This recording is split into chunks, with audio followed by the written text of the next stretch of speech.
Hello and welcome everyone to the webinar Buy Your First US Home. This is specifically designed for first time immigrant home buyers. The reason why I created this webinar, by the way, my name is Longley. I am a local real estate agent here in Arizona, in Chandler, Arizona specifically. And I've been happy. I have been blessed with a lot of opportunities to help first-time homebuyer, especially immigrant families come from different countries, Vietnam, Russia, Korea, Japan, many other countries around the world as well.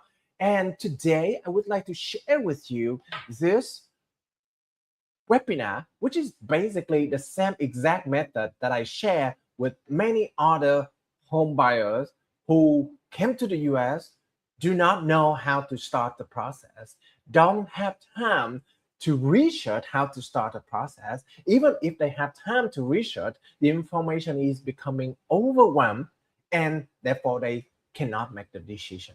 Now, the reason why I created this webinar specifically for the first time immigrant home buyer is because you are not alone. I've been there. Believe it or not, right? You probably was able to guess. I am also coming from a different country, from Vietnam specifically. And when I came to the US in 2009, not sure about you, but it was like 6 years.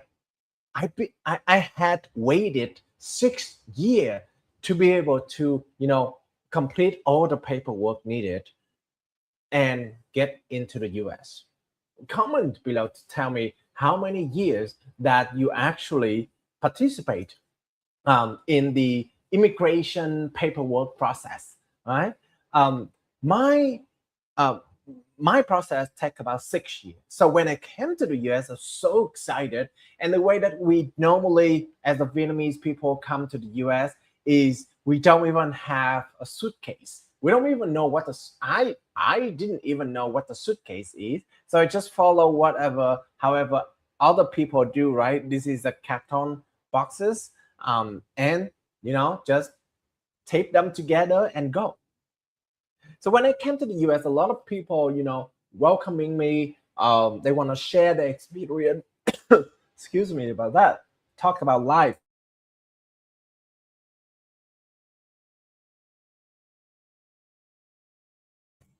Excuse me. Live webinar and get caught, right? So when I came to the US, a lot of people want to welcome me and want to share with me the experience that they had. My cousin actually took me to Las Vegas. I didn't even know what Las Vegas was, but before the trip, my cousin told me, "Oh, Las Vegas is like the Sin City, where you can play casino." And I was like, "What is casino?" I don't even heard of that thing in Vietnam. I was like 20 years old and 6 months. 20 years old, so I don't even know what a casino was. Uh, and like there's a lot of show, there's a lot of food, and there's a lot of resort, hotel, that club, bar. That's how he described Las Vegas to me. Okay. And then I'm so excited, like, yes, this is the first time I can gamble. This is the first time I can drink anywhere on the street. This is the first time that I can go to the bar because I don't have the money, I don't have the mean, I don't have the reason to go. And little that I know, when I came to the US, to Las Vegas, I cannot do anything. I cannot drink alcohol. I cannot gamble. I cannot go to the bar. I can because I'm under 21. I was 20 years old and 6 months. And the only thing actually I was able to experience was, well, pictures, of course, but also eat, right? I ate a big buffet meal and my I cannot even move. I cannot imagine. That was the first time actually I had a buffet that I can, eat a lot. In Vietnam, there's buffet too, but there's also a limitation. So there's a lot of difference when it comes to the US. And For that reason, that I mean, I understand that even like the entertainment is different. Buying a house process could be an extremely different compared to the where the country that you were in. Not sure about you, but in Vietnam, at least at the time that I moved to the US, most of the time when they talk about buying a house, that means they have to pay 100% cash. And there's pretty much no inspection, no appraisal, no nothing to protect the buyer. Okay, those I don't know until now. So it's a completely different process compared to the US, right? Where the home buyers are fully protected, the owner's deposit is fully protected, and you can do all kind of inspection. So a lot of things that, you know, completely different. And therefore, when an immigrant just like you and me think about the home buying process, we think a lot about the risk of buying a house, right? And I was able to, emphasize all the below risk, right? What if I buy a wrong house? What if that is the house that I don't like? What if that is the location that I completely unfamiliar with? Okay. What if the house has a problem? What if the foundation has a crack? What do I do? What if I cannot afford the house and eventually lose all of my investment? Or maybe if you heard about the mortgage program, what if I selecting the wrong loan program? What if it is too high for me to pay on a monthly basic, right? Sorry about the duplicate here. But what if I make a bad offer that actually prohibit my reduce my equity, and therefore it become a nightmare for me? So there's a lot of risk going on, and the more you actually do the research without a clear guidance, without a clear path, the more you stuck, and therefore you don't make any movement, right? And in fact, here's the survey. This is a survey performed by the National Association of Realtor, right? Even these are the survey of the people who already bought a house, okay, who already own a house, recently bought the house. 13% of the people got surveyed thinking the getting a mortgage is the most challenging part, even though they already go through the process. Okay. And now that if you are never bought a house before, you think about buying a house, that is a truly a valid concern to you, right? 26% of the people bought the house already, worry, still struggling with understanding all the paperwork involved in the home buying process. 31% still struggling with saving for the down payment, which is, I think, a big mistake. Whoever bought a house without knowing how to save money is a big mistake. And I'll explain to you in a minute also how saving is a good habit to have when before you decide to own a house, and how you actually be able to do that. 38% completely not understanding about the process. Like they go through the whole process from going seeing the house, getting offer, and close on the deal, but they're still struggling with understanding the process. The good thing is they have an agent to go over the process with them, right?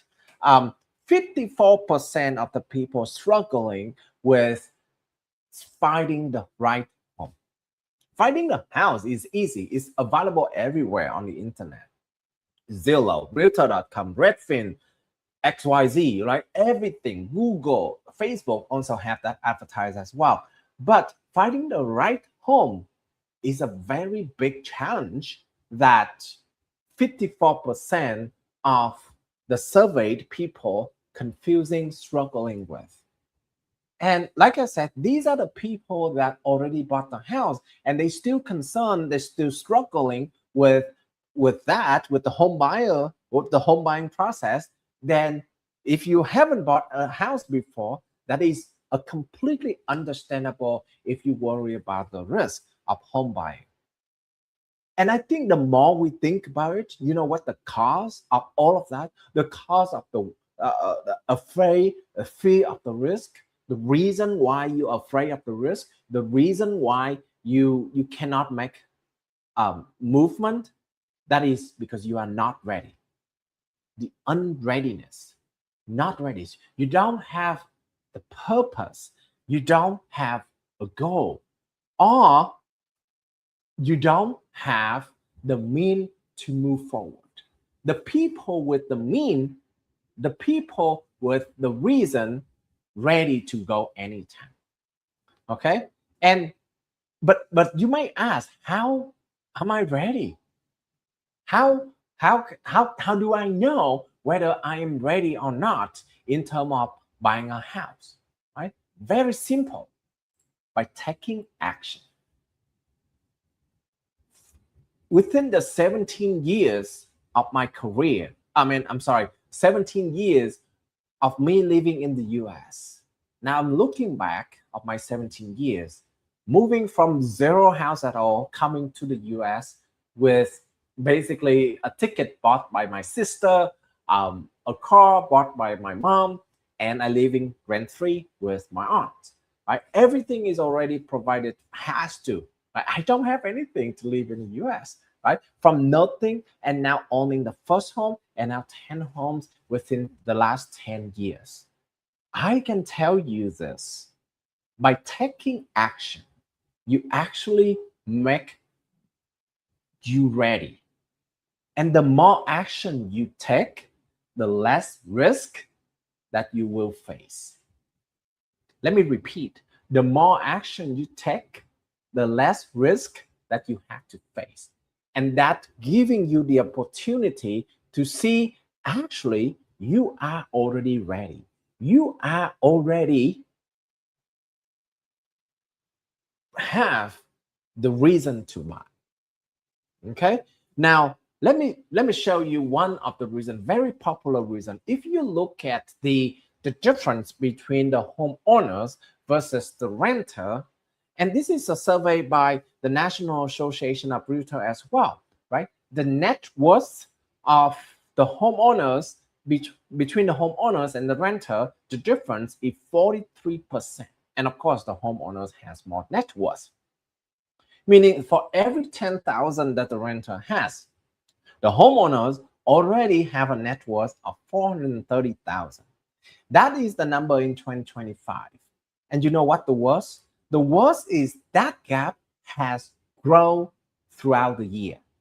If in 2019, the gap is only between 295 to 7,500, in 2022, the rental net worth is increased to 10,000, but the homeowner net worth is already go up to 396,000.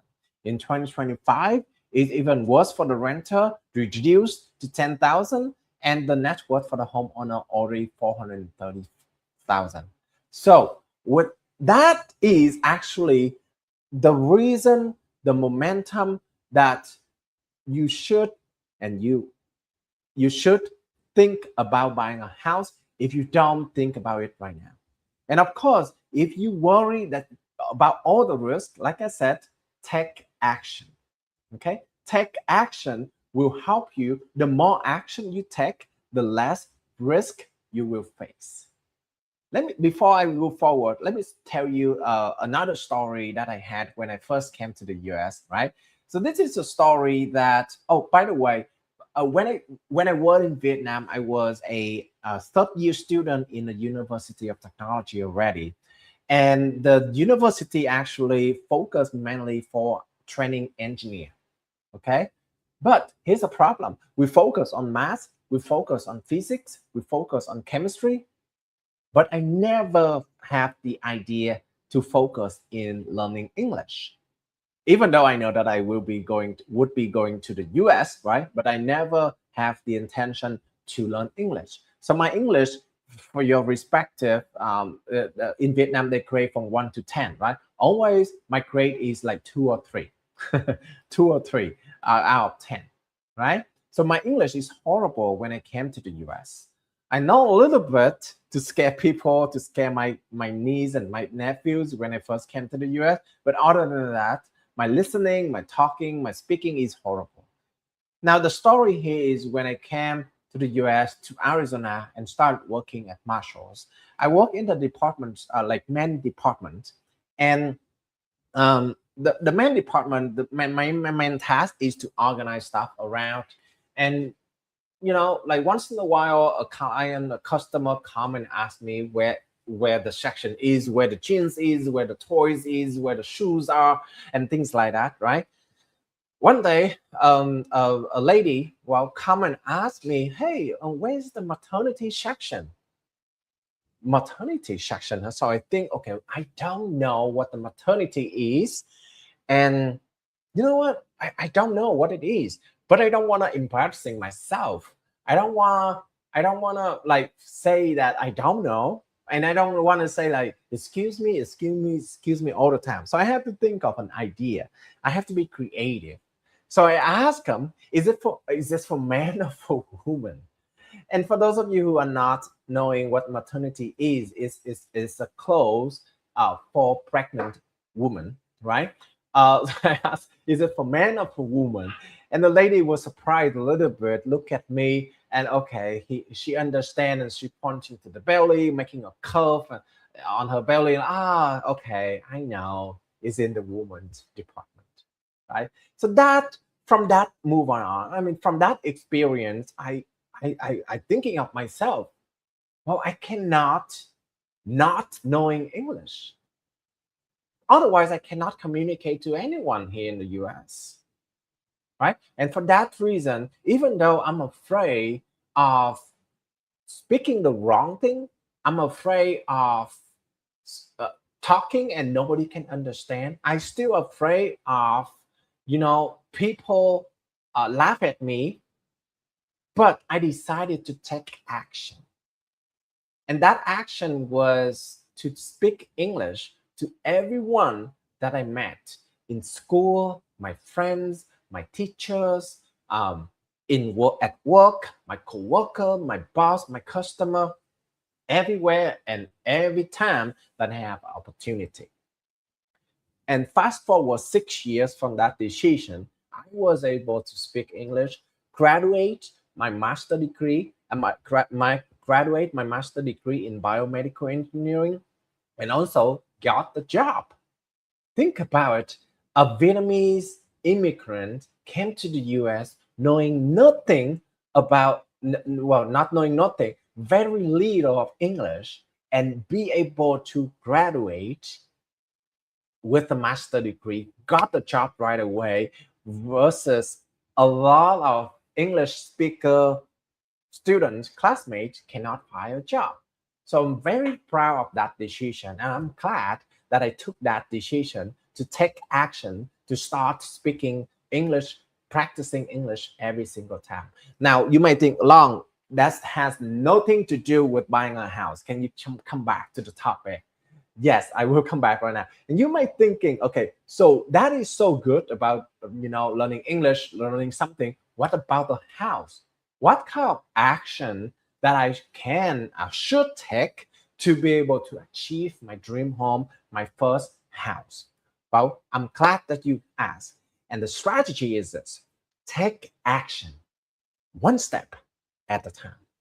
Don't overwhelm yourself. I know that the amount of information on the internet nowadays is amazingly huge. You can pretty much find all the information by just a click of a button. By just your mouse, you can find information in English, in Vietnamese, in Spanish, in Italian, in Japanese, in Korean, in Chinese, Mandarin, all kind of languages, right? Google, AI, family, friends, everywhere can provide you the information. But regardless of that overwhelming, what the overwhelming of the information could stop you from taking action, my advice to you is to take action one step at a time. When get it done, then move on to the next step. So the question that you might ask me also is, Long, what would be the series of questions, the series of steps that I can do to be able to get my house? I'm glad that you asked, and here's the 7 steps to buy your first US home. And in this series, I mean, this is exactly the 7 step that I actually share with.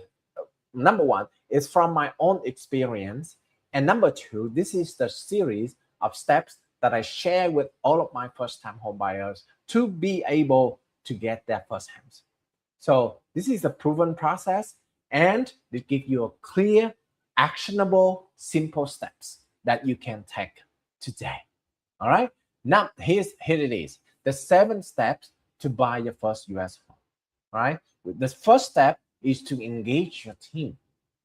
Okay. That is where you start, working alone can sure get it done. You can get it done very easily with the amount of information available in today's market, in today, right? And with the access to the internet, to the chat GPT, to the AIs, right? Very easy. But it may take forever for you to organize all the data. So working with an expert is actually a help, a booster that can help you achieve your dream faster. So that's the idea of first steps, to find a local real estate agent, okay, to be your guide through the process. And most of the time, in my experience, all of the agents want your business. Now, I'm not saying this as a first step to promote my career. You don't have to work with me if you don't feel comfortable. And in fact, you should not work with me if you don't feel comfortable about the way that I giving you the information. All the people across, like all the agent has different way to do the thing, right? You have to go through the process of interviewing, giving them a chance to explain how they work and understand whether he or she a good agent for you. Okay, so let's step back a little bit. I will be I have the list of question that actually can help you through the interview process as well. After you get it after you find an agent that you trust, right, you can go to the next step to start saving. The saving that is the foundation of the home ownership, right? But you have to make sure you know what to save for, right? What kind of goal that you should have to be able to see a clear picture of what you're moving forward. And in fact, today we are going to show you the 5 steps to help you saving and make you foundational, financial ready to buy the house. Next is the step number 3 is actually evaluate mortgage options. When you buy a house, okay, the cost, especially when you do mortgage, the cost go with you for 30 years, unless you pay off before that. Let's say typically the loan is about 30 years, and that monthly cost go with you for 30 years. So you have to know exactly the loan program that a good fit for your family, for your situation. So that is the next step. Number 4 is choose the perfect home. Believe it or not, choosing, like I said earlier, choosing a house is easy, but choosing a perfect home for your family is difficult. And sometimes it's a sacrifice of an idea, right? To be able to for a better home. So in this step, I will tell you exactly like the criteria that you want to that is good for your family, and separate between the must-have and the nice-to-have, and how to actually go through the process of seeing the house. Okay.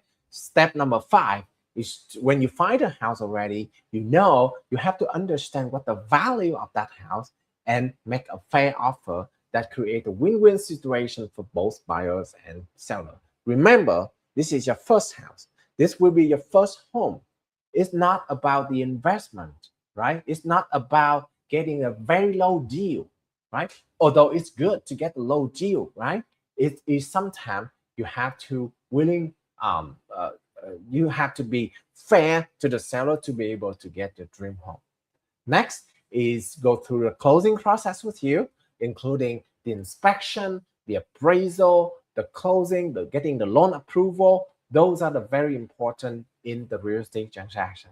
And last but not least, the step 7 is to actually establish the generational wealth using your house. How to do that? How to generate the monthly income from the house while you're still living in the house, right? And then how to, when you decide to sell, convert some of the profit to a bigger wealth that you can have for the family. Overall, these are the 7 steps that you can you can follow to achieve your first home.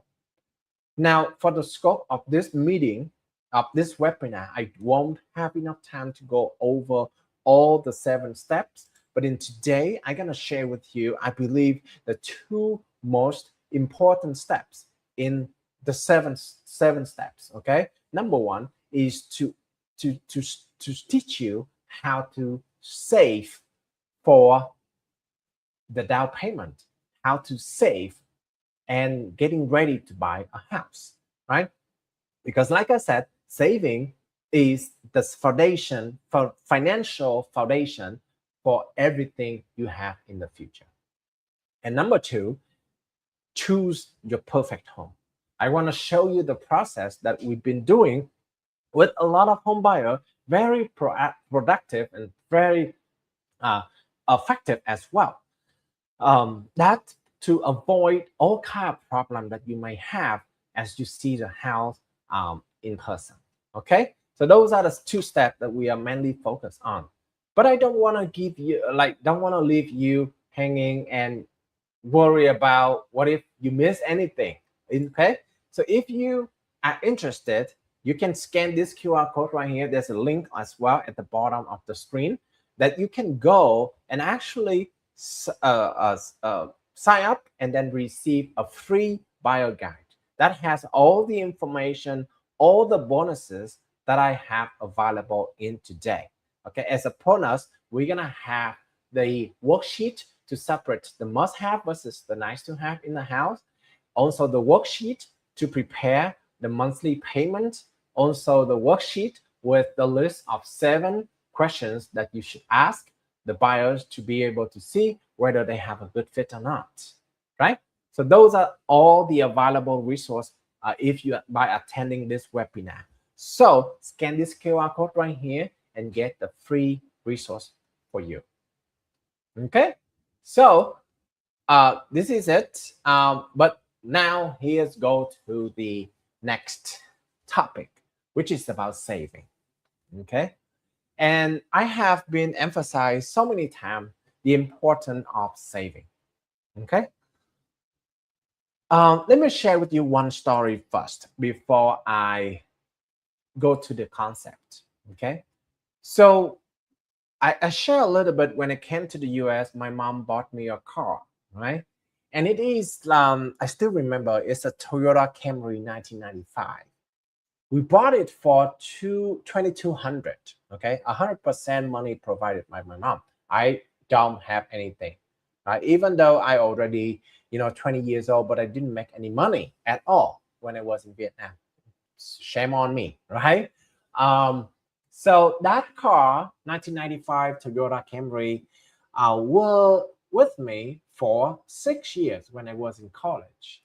And at the time, I was able to remember right after my college, right after I graduated my master's degree, I got the job offer right away. I was offered $66,000 for a process engineer position at the biomedical engineer, very popular, the best biomedical medical device company, right? Because they actually creating endoprosthesis, this fake blood vessel that help with the aneurysm, to prevent the rupture of aneurysm, right? So working for that company it was my dream for 6 years in college, because my major is biomedical engineer. I always want to work for them, and I got a job right away. I got offered right away 66,000 first year after the first year after college. So I was so excited because 66,000 is actually the biggest amount of money, the largest amount of money that I had ever worked for the entire years. In fact, it was the largest amount of money that I earned compared to all 26 years of my life, 20 years, 27 years of my life. Okay, that's a lot. So I was thinking of myself is like, what should I do? I should celebrate something, right? I worked so hard to achieve this goal, so I should spend something. I'm looking at a car. The 1995 car is like 200 something already mile on that.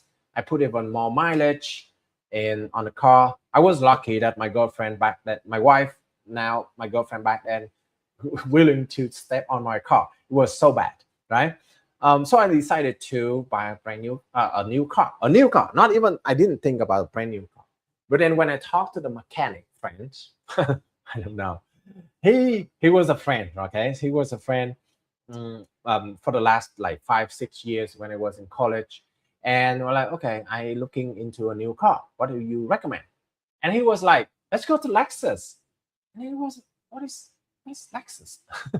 I always drive a Camry. I don't have time. I don't have anything to do. Like the last 6 years, like I focus on English and school and work and everything. So I don't even know what the brand and everything. So Lexus, okay, that's fine. If you recommend me, let's go to that. So I remember that I drove my Camry 95 with Naya, his mechanic friend. We went to the Lexus in Bell Road, Bell and 101 in Peoria. And as I going west on Bell Road, I pass by a big building with a Lexus sign on it. Like, oh, that's a very fancy building. That's the most fanciest building that I have ever seen. So I'm like, should I go into the building with my Camry 95? And the answer to us was no. I consulted with Naya, and we decided to like park outside and then walk into the dealership. Little that I know, on that same day, I signed an agreement to buy a car for $65,000. Can you imagine that? By the way, I only got the job offer. I didn't even started working yet.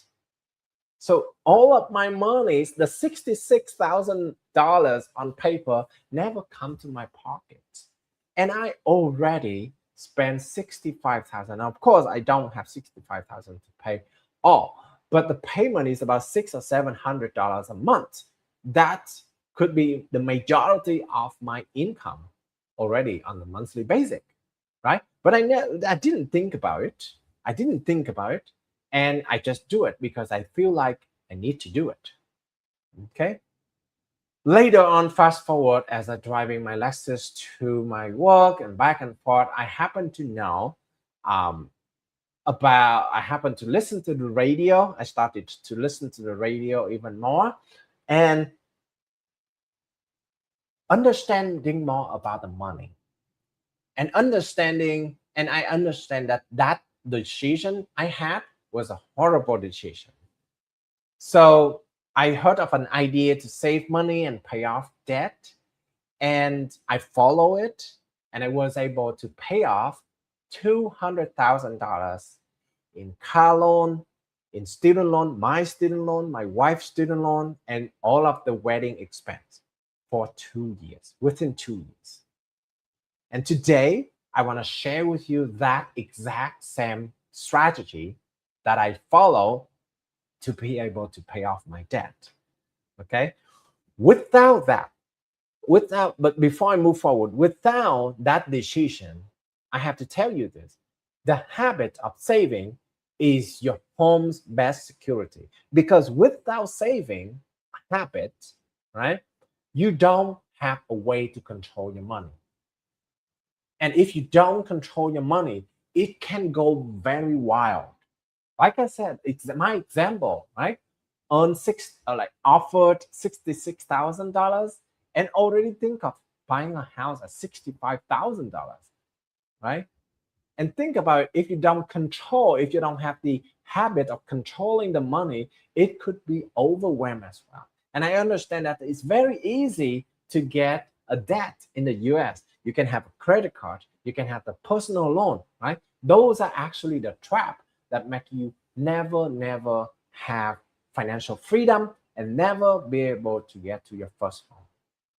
Because if you don't have the saving habit, right, you never be able to get to the down payment. And let alone, even if you have the down payment, there's many other things that could affect your monthly budget as well in the future. So you have to have, this is the fundamental skills that I think this is the fundamental skill. Saving is a fundamental skill that you should have. And here you go, 5 steps to save for your down payment.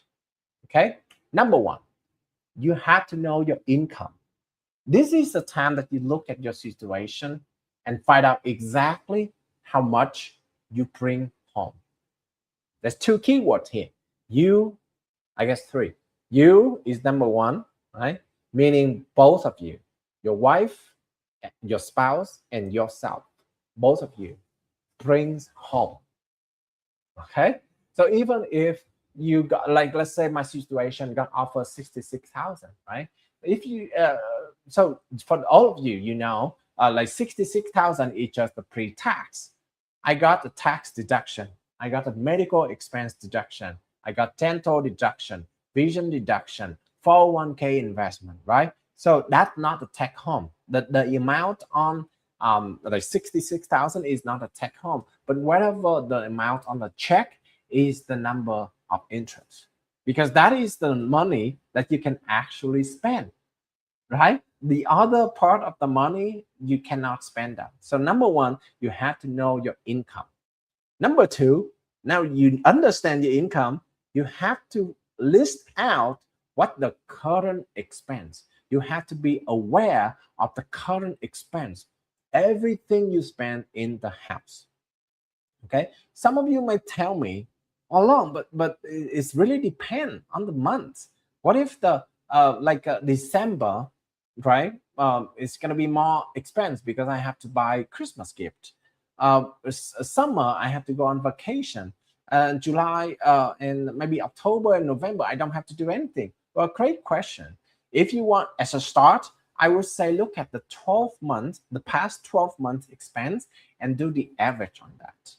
And when you're more familiar with making the budget, control the money, then you can adjust each month according to the previous year, right? But as a start, get the 12 months, the average of the 12 months expense, and use that number as a start.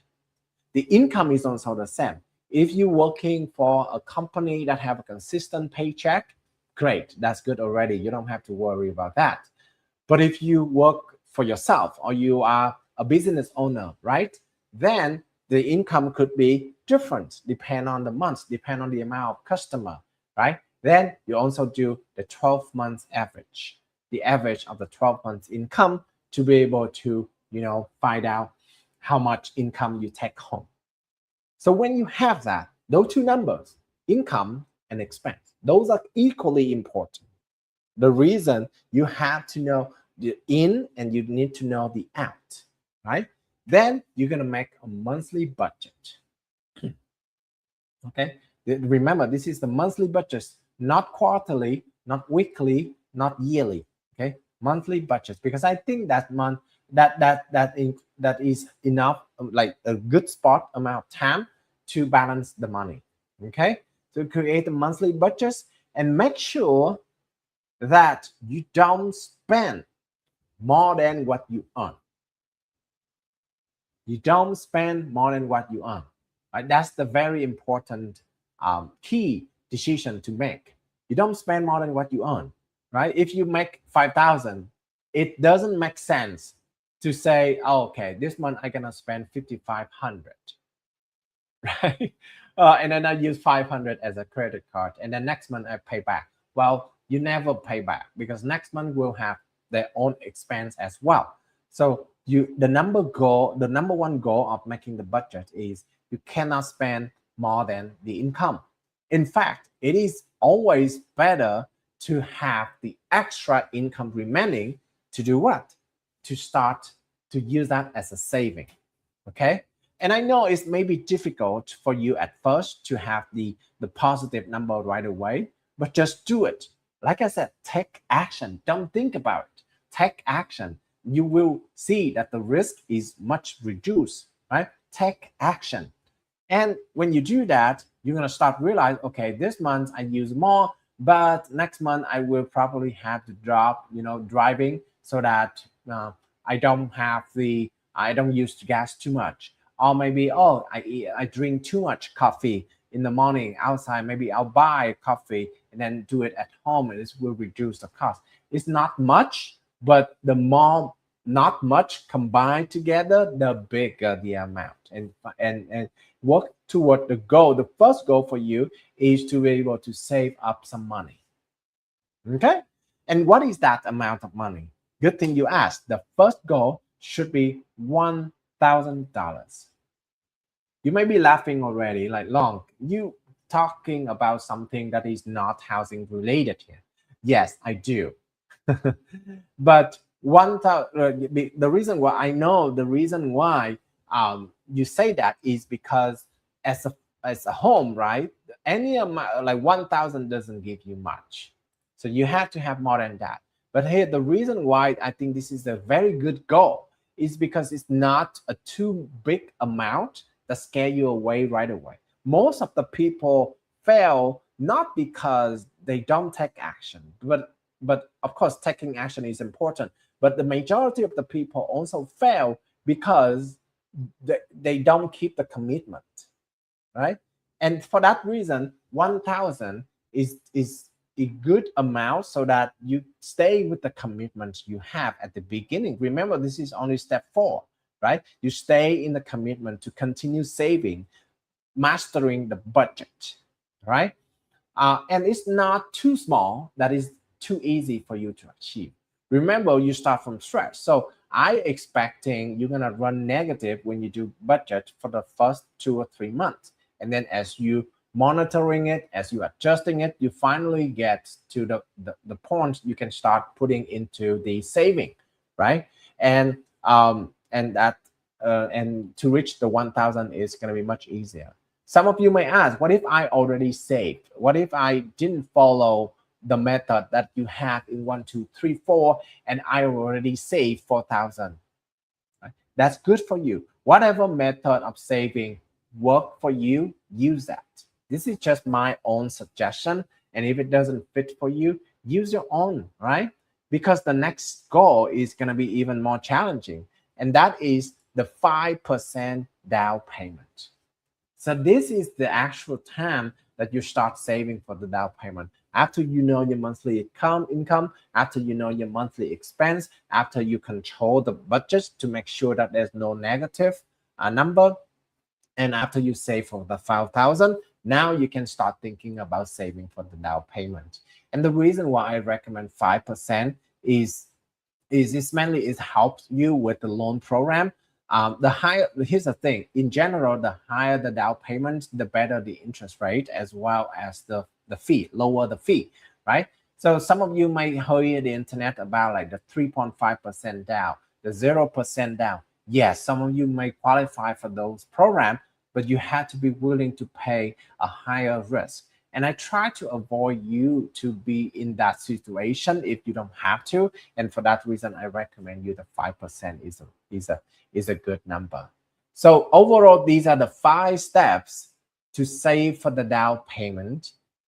This is not all. Of course, you have to save for the closing cost and save up for the repair. You can also apply the same concept, the same strategy with a different goal, and you should be able to achieve the go through the process by yourself. Okay. So your homework.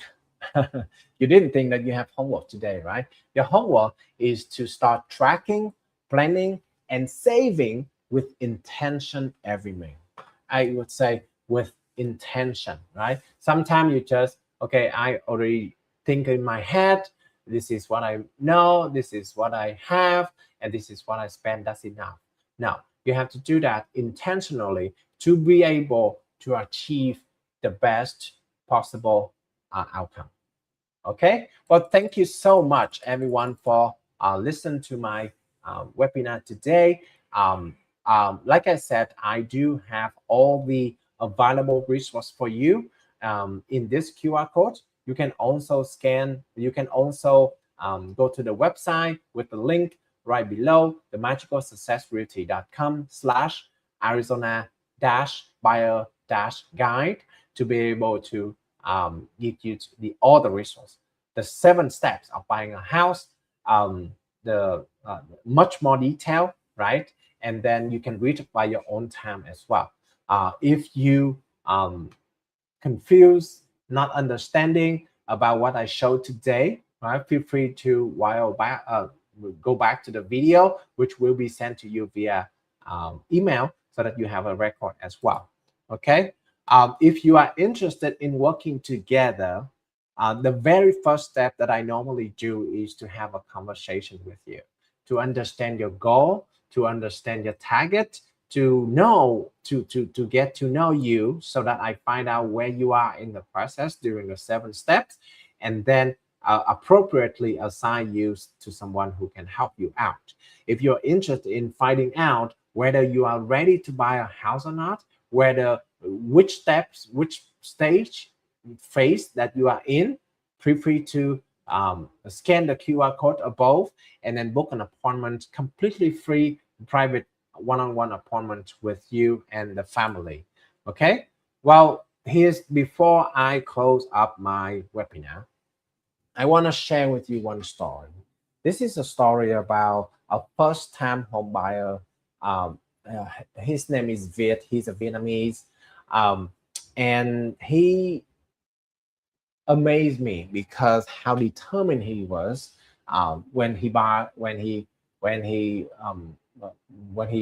in the process of buying.